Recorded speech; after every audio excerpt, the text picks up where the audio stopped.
नमस्कार, स्वागत है आप सभी का। मैं आपके साथ तरन्नुम जहां शेख। बुलेटिन की शुरुआत इस वक्त की बड़ी खबर से करते हैं। लखनऊ से खबर है, सीएम योगी आदित्यनाथ का आज हरियाणा का दौरा है। आपको बता दें कि चुनावी रण में हुंकार भरेंगे सीएम योगी आदित्यनाथ। अटेली में भी सीएम योगी आदित्यनाथ जनसभा को संबोधित करेंगे। रादौर के रण में भी योगी हुंकार भरेंगे। हरियाणा में 5 अक्टूबर को वोटिंग है, उससे पहले लगातार तमाम दिग्गज हरियाणा के रण में है, लगातार चुनाव प्रचार कर रहे हैं और अपनी पार्टी के पक्ष में जनता से वोट की अपील कर रहे हैं। और इसी कड़ी में सीएम योगी आदित्यनाथ का यह दौरा अपने आप में बेहद खास हो जाता है, क्योंकि बीजेपी के स्टार प्रचारक के तौर पर सीएम योगी आदित्यनाथ कभी जम्मू कश्मीर के दौरे पर है तो कभी हरियाणा के दौरे पर। और इसी कड़ी में आज सीएम योगी आदित्यनाथ हरियाणा रहेंगे। हरियाणा में चुनावी जनसभा को संबोधित करेंगे।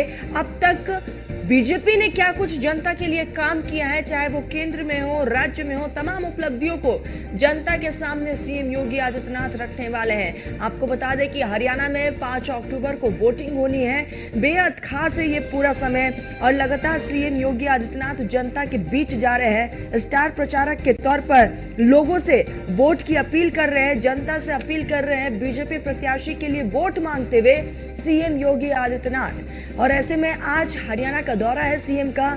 चुनावी रण में सीएम योगी आदित्यनाथ हुंकार भरेंगे।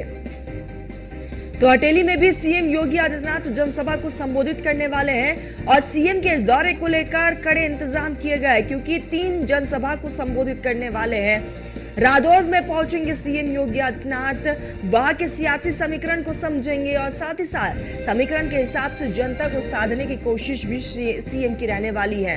तो बड़ी खबर है, सीएम योगी आदित्यनाथ का हरियाणा का दौरा है और अपने आप में ये दौरा बेहद खास है, क्योंकि इस विधानसभा सीट पर हरियाणा में सभी की नजर टिकी हुई है, क्योंकि हरियाणा हॉट सीट माना जा रहा है इस वक्त और लगातार तमाम दिग्गज वहां पर मौजूद हैं और जनसभाओं को संबोधित कर रहे हैं, चुनाव प्रचार कर रहे हैं और अपनी पार्टी के पक्ष में, अपने प्रत्याशी के पक्ष में जनता से वोट की अपील भी कर रहे हैं। और इसी कड़ी में हरियाणा में आज सीएम योगी आदित्यनाथ रहने वाले हैं, जनता से वोट की अपील करेंगे। और साथ ही साथ आपको बता दें कि जनसभा को लेकर सीएम की पूरी तैयारियां हो चुकी हैं। तो सीएम योगी आदित्यनाथ आज हरियाणा के दौरे पर रहने वाले हैं और हरियाणा में आज सीएम योगी आदित्यनाथ विशाल जनसभा को संबोधित करेंगे। तो बेहद खास सीएम का ये पूरा दौरा है, क्योंकि 5 अक्टूबर को वोटिंग होनी है, उससे पहले तैयारियां तमाम देखी जा रही है।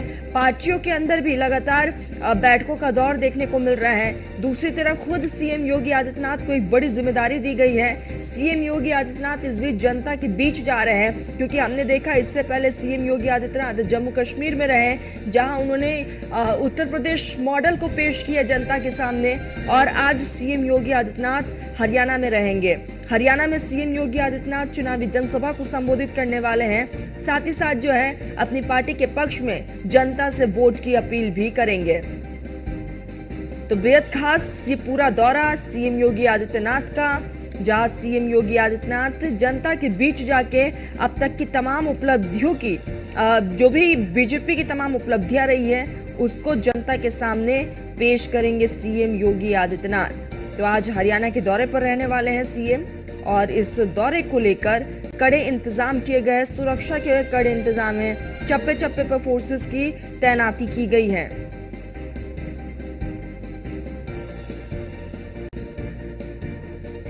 तो लगातार हम देख रहे हैं सीएम योगी आदित्यनाथ अलग अलग जगहों पर जा रहे हैं, चुनाव प्रचार कर रहे हैं। और इसी कड़ी में हरियाणा में विधानसभा चुनाव है, 90 सीटों पर वोटिंग होनी है। 5 अक्टूबर को ये वोटिंग होगी।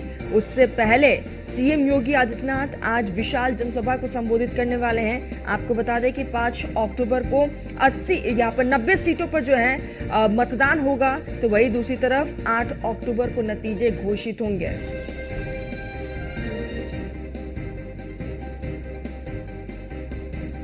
सहयोगी अश्विनी हमारे साथ जुड़ चुके हैं। अश्विनी, सीएम योगी आदित्यनाथ आज हरियाणा जाने वाले हैं, क्या कुछ कार्यक्रम रहेगा सीएम का? बिल्कुल उत्तर प्रदेश के मुख्यमंत्री योगी आदित्यनाथ का आज हरियाणा दौरा है। हरियाणा दौरा इसलिए महत्वपूर्ण है क्योंकि विधानसभा चुनाव वहां पर हो रहे हैं। इससे पहले 2 दिन पहले भी मुख्यमंत्री योगी आदित्यनाथ हरियाणा गए थे, वहां पर चुनावी प्रचार किया था। भारतीय जनता पार्टी के जो प्रत्याशी हैं उनके पक्ष में आज जो है माहौल बनाने की कोशिश कहीं ना कहीं मुख्यमंत्री योगी आदित्यनाथ ने की थी। आज फिर मुख्यमंत्री आज जो है हरियाणा पहुंचेंगे, 4 विधानसभाओं में जनसभाओं को संबोधित करेंगे, जिसमें अटेरी शामिल है। इसके अलावा रादौर, फरीदाबाद और जगाधरी, ये 4 विधानसभा हैं जहां पर मुख्यमंत्री जाकर के बताएंगे जनता को कि आखिर भारतीय जनता पार्टी की सरकार क्यों जरूरी है, डबल इंजन की सरकार से क्या फायदा होने वाला है, किस तरीके से जो हरियाणा है उसको विकास के रास्ते पर ला सकते हैं, केंद्र सरकार और राज्य सरकार मिलकर कैसे बेहतर जो है काम कर सकती हैं। इसका उदाहरण उत्तर प्रदेश है कि किस तरीके से उत्तर प्रदेश में डबल इंजन की सरकार के माध्यम से तमाम चाहे कानून व्यवस्था हो चाहे अर्थव्यवस्था हो, दोनों को लेकर के काम किया जा रहा है, दोनों पर बेहतर जो है फोकस किया जा रहा है। तो निश्चित तौर पर कहीं ना कहीं ये सब तमाम चीजें हैं जो मुख्यमंत्री योगी आदित्यनाथ जाकर के जनता को बताएंगे। साथ ही साथ बात करें मुख्यमंत्री को, मुख्यमंत्री एक प्रदेश के मुखिया होने के साथ साथ पीठ के पीठाधीश्वर हैं, गोरखनाथ पीठ के पीठाधीश्वर हैं। तो ऐसे में कहीं ना कहीं उन मुख्यमंत्री के हर प्रदेश में लगभग जो है मानने वाले अनुयायी हैं, उनको मानते हैं, जो पीठ से जुड़े हुए वो लोग रहते हैं। तो ऐसे में जब मुख्यमंत्री जाते हैं जनता के बीच, एक तो उनकी साफ बड़ी छवि है, बड़ा चेहरा भारतीय जनता पार्टी के हैं। प्रधानमंत्री के बाद अगर कोई बड़ा चेहरा आज की तारीख में बतौर स्टार प्रचारक भारतीय जनता पार्टी में डिमांड किया जाता है तो मुख्यमंत्री योगी आदित्यनाथ किए जाते हैं। तो ऐसे में कहीं ना कहीं मुख्यमंत्री के पास तमाम ऐसी उपलब्धियां हैं जिनका फायदा कहीं ना कहीं भारतीय जनता पार्टी ले चाहेगी। अमूमन देखा जा रहा है जिन राज्यों में चुनाव हो रहा है वहां की जो लोकल लीडरशिप होती है चाहती है कि मुख्यमंत्री योगी आदित्यनाथ के ज्यादा से ज्यादा कार्यक्रम लगे, या तो प्रधानमंत्री का कार्यक्रम लगे या मुख्यमंत्री योगी आदित्यनाथ का कार्यक्रम लगे, क्योंकि जीत की गारंटी बढ़ाने का काम मुख्यमंत्री करते हैं। इससे पहले भी तमाम चुनाव हुए, चाहे गुजरात का चुनाव रहा हो या फिर पश्चिम बंगाल का हो या फिर हरियाणा, माफ कीजिएगा राजस्थान का चुनाव इससे पहले हुआ हो, मध्य प्रदेश छत्तीसगढ़ का चुनाव हुआ, तमाम जिन जगहों पर मुख्यमंत्री ने चुनावी प्रचार किया वहां पर भारतीय जनता पार्टी का जीत का प्रतिशत था वो सबसे ज्यादा रहा। पश्चिम बंगाल का चुनाव था सबसे टफ भारतीय जनता पार्टी के लिए चुनाव था। मुख्यमंत्री योगी आदित्यनाथ को उन सीटों को जिम्मेदारी मिली थी जो सबसे टफ सीटें थी, जहां पर भारतीय जनता पार्टी जीतने के लिए कहीं ना कहीं लालायित थी और भारतीय जनता पार्टी खुद को कमजोर महसूस कर रही थी।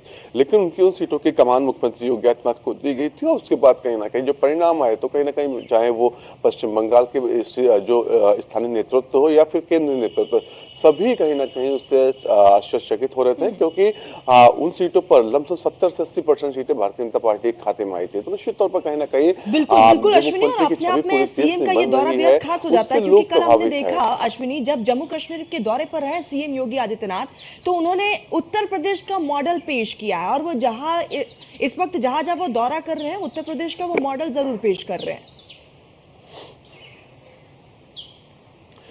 सिर्फ सीएम नहीं, सीएम तो उत्तर प्रदेश के मुख्यमंत्री हैं, वो तो अपना मॉडल पेश करेंगे। प्रधानमंत्री जब जहां जा रहे हैं वो भी उत्तर प्रदेश के मॉडल का बात कर रहे हैं, उत्तर प्रदेश की कानून व्यवस्था की बात कर रहे हैं, क्योंकि आज से 7 साल पहले 8 साल पहले जो मॉडल होते थे चुनावी मॉडल, वो गुजरात या फिर मुंबई मॉडल जो है वो पेश किया जाता था। लेकिन कहीं ना कहीं उत्तर प्रदेश ने पिछले 7 सालों में मेहनत की, कानून व्यवस्था और अर्थव्यवस्था दोनों को साथ में लेकर चला प्रदेश, और कहीं ना कहीं ग्रोथ इंजन था वो तेजी के साथ बढ़ा। आज की समय में बात करें तो जो इकोनॉमी है उसमें सबसे बड़ा देश की इकोनॉमी सबसे बड़ा जो सहभागी है वो उत्तर प्रदेश है। तो ऐसे में कहीं ना कहीं उत्तर प्रदेश का मॉडल खुद एक बड़ा मॉडल बन गया है। वो मुख्यमंत्री योगी आदित्यनाथ की जिम्मेदारी भी है वो हर जगह अपने मॉडल को बताएं कि प्रदेश का मॉडल क्या है। लेकिन इसके बावजूद भी मुख्यमंत्री के अलावा प्रधानमंत्री खुद बताते हैं कि उत्तर प्रदेश एक किस तरीके से डेवलप हो रहा है, उत्तर प्रदेश में धार्मिक स्थल हो या फिर तमाम अन्य जगहों, किस तरीके से उनको जो है व्यवसायिक रूप से जो है उनको परिवर्तित किया जा रहा है। आज अयोध्या, काशी, मथुरा, प्रयागराज, चित्रकूट, ये तमाम जगह है जो हमारे आध्यात्म से जुड़ी हुई है, लेकिन उनको इस तरह से डेवलप किया गया कि वहां पर हमारी आस्था के साथ साथ जो लोग हैं उनको रोजगार रोजगार भी मिले। उत्तर प्रदेश में 30 लाख करोड़ से ज्यादा का निवेश आया ग्लोबल इन्वेस्टर समिट के माध्यम से, वो कहीं ना कहीं जमीन पर उतर रहा है। 10 लाख करोड़ से ज्यादा का जो इन्वेस्ट है वो गरीबी पर उतर चुका है। इसके अलावा कानून व्यवस्था को लेकर बात करें, कानून व्यवस्था एक बड़ा मुद्दा हमेशा हर प्रदेश के लिए होता है, उत्तर प्रदेश के लिए खास तौर पर था। और कहीं ना कहीं एक बड़ा कारण था कि उत्तर प्रदेश में जो व्यापारी थे, औद्योगिक घराने थे, औद्योगिक इकाइयां थी, वो कहीं ना कहीं मूव नहीं करती थी, बिल्कुल क्योंकि अश्विनी, यहाँ और के ये कानून भी व्यवस्था एक बेहतर रीजन नहीं है कि उत्तर प्रदेश का मॉडल, बदलती तस्वीर उत्तर प्रदेश की हर एक मंच पर बताई जा रही है, उसे शेयर किया जा रहा है। आप हमारे साथ जुड़े, बहुत बहुत शुक्रिया अश्विनी आपका।